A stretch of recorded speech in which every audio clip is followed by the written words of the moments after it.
What's up, guys? Got a little garden update. Doing some cool things. Well, I think they're cool anyways. I needed to spruce up an area for my plants. An area that is like my sanctuary for my plants and set separate to the other uh, unsightly sores of my garden or my backyard. So, what did I do? Well, I took some cloth, some weed barrier cloth down there, laid it all out, made a border with some cinder blocks, covered it with mulch. It's about 11 by 17, and I think it turned out pretty good. All in all, I think I ended up spending about $100. I get a discount from a hardware store, so I got a little bit of a discount. But got this cool mulch. They didn't have all of just the brown bark mulch, so they had some of this red stuff. So there's a mixture. Gives it a little character. I got a lot of work to do still, but planted some marigolds kind of around, and I'm gonna add more flowers as I go, because I think that's kind of cool just to use those little spaces inside the cinder blocks as like little flower planters. So and I guess marigolds are very beneficial to your garden. Maybe not so much in this particular application, but they're known for repelling pests. So various pests that will get into your plants. It looks as if you plant them really close to the plants that you want to protect, then it can help repel them. I'm pretty much just planting these just as a, I don't know, decorative deal. But hey, if they're gonna help repel a little bit of my pests, I'm totally cool with that. So not exactly sure what I want to do for the actual layout, but yeah, I don't know, I think it looks cool. It just gives me like just a spot, one specific area, a designated spot that I can keep managed and clean and nice. So that's what I did, because otherwise everything else looks like this, and it's my fault obviously, but so I still gotta I still have to clean up all of this weeds and stuff here on the fence. But what's cool is that I have this fence right here, and it's gonna be basically a built-in trellis. So I'm gonna use this for my trellis plants that need trellises. And let's see, so that's gonna be cool. I got some new additions. I said, well, corn, I'm just gonna go ahead and plant corn. They had a 6-pack of corn still in the nursery, and I'm like, all right, I'm gonna do it. It's supposed to, the term that is often used for corn is knee-high by July. So you're on a good pace if your corn is maybe 2 to 3 feet or so by July. Well, I'm ankle high in July, at the end of the July, but I'm whatever, man. I'm just gonna do it. I figure, why not? This is a learning experience. Every single time that I plant something is a learning experience. I went ahead and I planted beans right alongside the corn, and it looks, the beans were pretty tall already. So what I did is I planted the beans right next to the corn, and then faced on the bean side. That's where the pots are turned. So all the beans are gonna start to go up this fence. And if the corn gets big enough, then stoked. If they want to climb up the corn, I'm totally for that. But since they're probably not, they might not be able to do that. At least I have a secondary trellis for these beans, and these are just pole beans. Nothing really special about them. Got my raspberry right here, and it really started to lean over, so I'm kind of just threaded the top through so I don't have to stake it or anything. Got my blueberries over here, like I opened up with. Got my beautiful bearded iris. I think it's a bearded iris. So some flowers. Here's some, I think it's milkweed. They say this attracts butterflies, but it's got these really beautiful kind of spires of flowers, and they have a very beautiful faint sweet smell to them, so that's really cool. Something fun that happened is, as I was transferring my plants from my patio where you saw them earlier, I kicked this with my foot.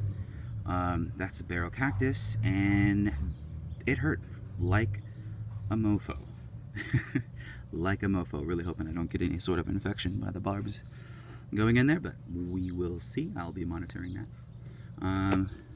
Basil's over here in the corner, and I was also thinking about, in those little areas where I was putting flowers, maybe herbs too. I can just throw some herbs in there. Herbs are pretty easy, cilantro and different stuff like that. Released some more ladybugs. This time I just kind of left it, and I left them to just kind of do their own thing, and you'll see they kind of chill underneath this, but that's totally fine. I want them to know that this is their home and that they can eat whatever they want. It's a buffet out here for them. Buffet.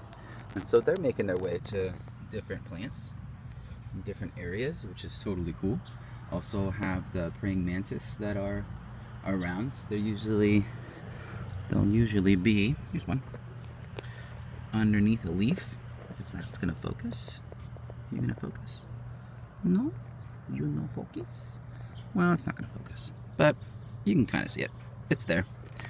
So the praying mantis, they like to be underneath the leaves and away from the direct sun while they're young. Their skin is, or their exoskeleton or whatever, is still new, and so they need to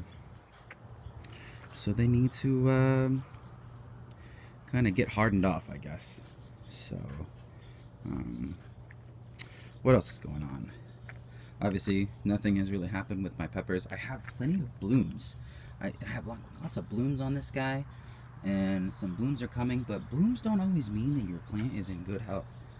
Blooms sometimes in the plant world, blooms mean that the plant is stressed out and is going to do whatever it can in order to procreate and to pass on its gene. So I don't take this as my plants being healthy right now. I'm looking at leaf structure. I'm looking at how the leaves looking. You see how they're kind of chlorotic, a little bit of chlorosis, I think, in there. And I don't know if it might be a magnesium deficiency. It could be could be iron deficiency. It's not just about those macronutrients. I mean, a lot of it is NPK, the nitrogen, phosphorus, and potassium for the plant, but there's the micronutrients that aid in the roots to actually uptake the macros. So and then calcium is important for building cell wall and all different kinds of stuff, which is the reason why if you're low in calcium, then you'll get blossom end rot on your tomatoes. This doesn't look to have any blossom end rot. Looks like it's doing pretty good on my little tomato that could on this one plant. Like I said, I don't really know quite what I'm doing, but I'm trying to learn, and super fun. I'm actually really enjoying this space. Really enjoying this space, and so I think this is actually going to end up moving onward over there. So you know, again, it's a rental. This isn't my house, so everything that I do is going to be based on non-permanent structures. Um, there wasn't any grass really to speak of when I first moved here, and you know the condition of the lawn, if you want to call it a lawn, is exactly the same. So even if I kill off this section by covering it up, um, you know, that can all be mended and repaired back if the next person um, wants to do that, you know. So the cinder blocks, I'm imagining when I move, they'll probably all come with me. These things were about $2 a piece, so they're not they're not expensive, but they ain't cheap either. They're not just a throwaway item, and they'll last forever. So I can also use these cinder blocks for you know, raised beds if I wanted to. If in the next place that I live, I want to do that. So, you know, I'm kind of just trying to think long term. Oh, there's another thing. If you guys are still with me, um, making lots of soil, just taking basically a cheap ready grow potting mix. Um, this was just a free bag that they gave me when I was getting the. So I don't use Miracle Grow, moisture control, any of that kind of stuff. I try to keep it as basic as possible, and I like to add my own amendments. So, but I did use the Miracle Grow for the marigolds. So I had just enough to plant my 6-pack of my marigolds, which I'm super stoked on. But a new thing that I'm trying to try out, I was strictly using. Let me show you what I was using here. I was pretty much using this product, Foliage Pro. I do a lot of houseplants, and so there is, and this is a, you know, it's a synthetic fertilizer. It's a 936, and it's got just a skew of micronutrients. I mean, it pretty much has absolutely everything you need. It's often used in hydroponic setups, but I was really just kind of using that. I wasn't using much anything else. Maybe some B1 iron, you know, if I needed it, but it was all synthetic. And you know, for the plants that I grow indoors, I use a growing medium that is like a 5-1-1 mix. If you've ever heard of it on the garden web, it's what is it? 5 parts bark vines, 1 part perlite, and 1 part peat moss. And you grow that out, and basically what you end up with is a nutrient, a soil that is devoid or void of any nutrients. So you have to supplement everything in that soil. There's no organic material in a sense that's going to provide any nutrients to it. So I control my feedings through my watering. I basically feed every time. With this situation now, I think I want to get into something a little bit different. So I'm trying this Marine Cuisine, and it's a 1077. It's based off of everything fish. It's got fish everything in it. Let me see, what's it got? Here we go. It's got cottonseed meal, it's got blood meal, earthworm castings. Okay, so not fish there, but fish meal, shrimp meal, crab meal, bat guano, seabird guano, kelp meal, urea, and then it goes into it's got the ammonium, the phosphorus, potassium, it's got iron, manganese. So and it's supposed to be a time release, and so I'm stoked on that. So I kind of want something that's going to stay in the soil, and just not immediately wash out when I water. So all this new soil that I'm making is got this all in it, and so I'm just using a ready grow, kind of an instant soil, or just a potting soil, and then I added perlite. This particular mix is what, for every 40 some odd liter bag is 5 scoops of perlite. And I'm using this as a scooper. This holds about 800 ml.